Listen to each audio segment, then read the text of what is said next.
ആ പഞ്ചാബികളുടെ വോട്ട് പിടിച്ചെടുക്കുമെന്ന് കരുതി എവിടെ കൊണ്ടു നേട്ടാൻ പറഞ്ഞത്. ബോട്ടടിപ്പിച്ച പഞ്ചാബി ഉണ്ടോ എന്ന് പറഞ്ഞ് കഴിഞ്ഞ ഒരാഴ്ചയായിട്ട് ബോട്ടടിപ്പിക്കാൻ മുതലാളി സമ്മതിച്ചിട്ടില്ല. പുറംകടലിൽ കിടന്ന് ഞാൻ കണ്ണീര് കുടിക്കുന്നു. ഒരു ഷോട പോലും കഴിക്കാൻ പറ്റാതെ. എന്താ ഷോട കുടിക്കാൻ വേണ്ടി പുറകിടലിൽ ഞാനൊരു പെട്ടിക്കട തുടങ്ങാടാ. ഭക്ഷണം പോലും കഴിക്കാതെ ആഫ്രിക്കൻ പായലും പച്ച ചെമ്മീനെ ഞാൻ കഴിച്ചത്. ഇപ്പൊ കുളവാഴം വന്നിട്ടുണ്ട്. മുതലാളി ഞാൻ ഉപദേശിക്കുന്നു കരുതരുത്. മുതലാളി ഒരു ചെത്തിയാണ്. എന്താടാ കടം മേടിച്ചാ കൊടുക്കൂല. രമണ, നീ എന്റെ ക്ഷമ പരീക്ഷിക്കരുത്. ഇവൻ ഒരുത്തനാണ് ഇതിനൊക്കെ കാരണം. 24 മണിക്കൂറിനുള്ളിൽ ഇവൻ എന്റെ കഴുത്തിൽ നിന്ന് കളഞ്ഞില്ലെങ്കിൽ നിന്നെയും ബോട്ടിൽ കയറ്റൂല. മുതലാളിക്കും കയറാൻ പറ്റൂല. 20 മണിക്കൂറിനുള്ളിൽ പഞ്ചാബികൾ ബോട്ടും കൊണ്ട് പോകുന്നു പറഞ്ഞേക്കാണ്. അതല്ലടാ കെട്ടഴിക്കാൻ പറഞ്ഞത്. ആ അങ്ങനെ മലയാളത്തിൽ പറ.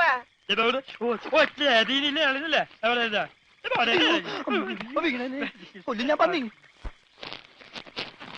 ഇനിയിപ്പോ ഏതായാലും ബോട്ട് വിൽക്കാം. കേറല്ലേ, ഇവൻ തന്നെ ആദ്യമായിട്ട് കേറട്ടെ. ദൈവത്തെ ഓർത്ത് വലതുകാലം വെച്ച് കേരള തെണ്ടി. വിളിക്കല്ലേ വലതുകാലത്ത്